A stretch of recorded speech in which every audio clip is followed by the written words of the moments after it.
ಇನ್ನು ಇದೀಗ ಬಂದಂಥ ಅತಿ ದೊಡ್ಡ ಸುದ್ದಿ ಅಂತ ಹೇಳ್ಬೋದು. ಕಾವ್ಯ ತುಂಬಾ ಕಣ್ಣೀರು ಹಾಕುತ್ತಿದ್ದಾಳೆ. ಅದು ಗಿಲ್ಲಿ ನಟ ಇನ್ನಿಲ್ಲ ಅಂತ ಕೇಳಿ ಸದ್ಯ ಕಾವ್ಯ ನಟನ ಕೂಡ ಕಣ್ಣೀರು ಹಾಕುತ್ತಿದ್ದಾಳೆ. ಹಾಗಾದ್ರೆ ಗಿಲ್ಲಿ ನಟನಿಗೆ ಆಗಿದ್ದು ಏನಂತ ನೋಡ್ತಾ ಬರೋಣ ಬನ್ನಿ. ಇನ್ನು ಗಿಲ್ಲಿ ನಟನೆ ಈ ಬಾರಿ ಬಿಗ್ ಬಾಸ್ ಗೆಲ್ತಾನೆ ಅಂತ ಸಾಕಷ್ಟು ಜನ ಅಂದುಕೊಂಡಿದ್ದಾರೆ. ಎಲ್ಲರೂ ಕೂಡ ಅದೇ ಇದರಲ್ಲಿ ಇದ್ದಾರೆ ಅಂತ ಹೇಳ್ಬೋದು.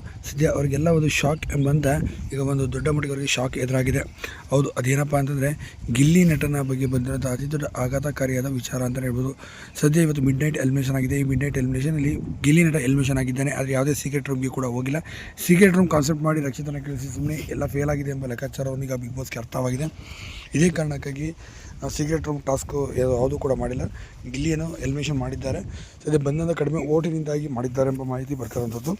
ಆದರೆ ಇವತ್ತು ಮಿಡ್ ನೈಟ್ ಎಲಿಮಿನೇಷನಲ್ಲಿ ಗಿಲ್ಲಿ ಎಲಿಮಿನೇಷನ್ ಆಗ್ತಂತ ಯಾರೂ ಕೂಡ ಊಹಿಸಲಿಲ್ಲ. ಗಿಲ್ಲಿನೇ ಗೆಲ್ತಾನೆ ಅಂತ ಎಲ್ಲರೂ ಕೂಡ ಅಂದುಕೊಂಡಿದ್ದಾರೆ. ಅಂತ ಸಂದರ್ಭದಲ್ಲಿ ಈ ರೀತಿ ಆಗಿರುವಂಥದ್ದು ನಿಜಕ್ಕೂ ಕೂಡ ಒಂದು ರೀತಿ ಶಾಕಿಂಗ್ ಮಾಹಿತಿ ಅಂತಲೂ ಕೂಡ ಇದನ್ನು ಹೇಳ್ಬೋದು ಸ್ನೇಹಿತರೆ. ಹಾಗಾಗಿ ಈಗ ಕಾದು ನೋಡಬೇಕಾಗುತ್ತೆ. ಈಗ ಗಿಲ್ಲಿಗೆ ಎಲಿಮಿನೇಷನ್ ಆಗಿರೋದ್ರ ಬಗ್ಗೆ ಅಭಿಮಾನಿಗಳು ತುಂಬಾ ಬೇಸರ ವ್ಯಕ್ತಪಡಿಸ್ತಿದ್ದಾರೆ ಮತ್ತು ಕಣ್ಣೀರು ಕೂಡ ಹಾಕ್ತಿದ್ದಾರೆ. ಒಂದು ದೊಡ್ಡ ಮಟ್ಟಿಗೆ ಅವ್ರಿಗೆ ಶಾಕ್ ಅಂತಲೂ ಕೂಡ ಇದನ್ನು ಹೇಳ್ಬೋದು. ಆಗ ನೀವೇನಂತಾರೆ ಇದ್ರ ಬಗ್ಗೆ ಕಮೆಂಟ್ ಮಾಡಿ ತಿಳಿಸಿ.